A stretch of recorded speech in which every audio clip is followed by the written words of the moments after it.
l'eau pure et une terre saine. De ces trois choses, nous n'en avons plus une seule. Voilà. Et on se vante de la civilisation et du progrès. Voilà, qu'est-ce que c'est? Les grands principes de ma culture biologique, c'est premièrement, comme je vous ai dit, mieux soigner la fumure organique.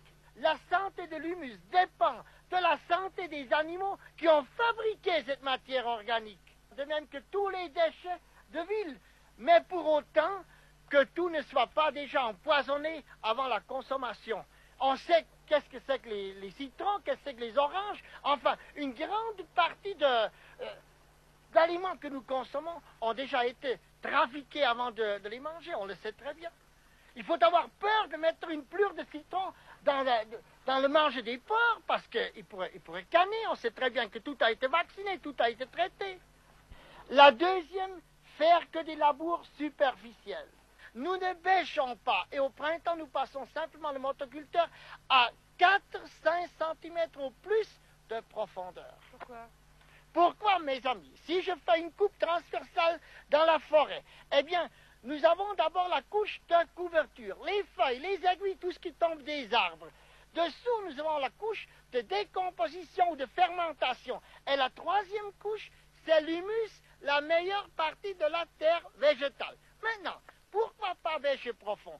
C'est que chaque couche a des milliards de bactéries ou d'ouvriers, des spécialistes qui travaillent cette couche, qui ne se supportent pas d'une couche à l'autre. C'est-à-dire, beaucoup de ces bactéries ne supportent pas les rayons de soleil, doivent être à l'abri des rayons de soleil. Alors, comme chaque couche a des spécialistes pour travailler cette couche, si je prends une bêche et que je bêche à 30-40 cm de profondeur, je crée un désordre dans le sol. La troisième, c'est éviter la nudité du sol.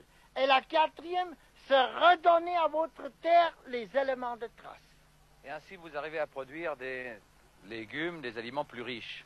Ah, c'est-à-dire plus riches en sels minéraux. Vous savez qu'aujourd'hui, que les citadins d'Europe souffrent plus ou moins 5 fois de pas assez de magnésium. Pourquoi? Nos terres sont appauvries en magnésium. Nous avons les oligo-éléments. Oligos du grec qui signifie peu. Et là, nous avons manganèse, magnésium, le fluor, le iode, le bore, le brome, le vanadium, le nickel, le soufre, le cuivre, etc. Mais par les cultures intensives, par les cultures monotones, par les fausses fumures, ces terres se sont appauvries ou carencées en oligo-éléments. Et voilà pourquoi, même que vous prétendez nous mangeons beaucoup de fruits, beaucoup de légumes, ils manqueront dans ces légumes ce qu'on appelle les éléments de trace qui sont l'essentiel pour la santé du corps humain.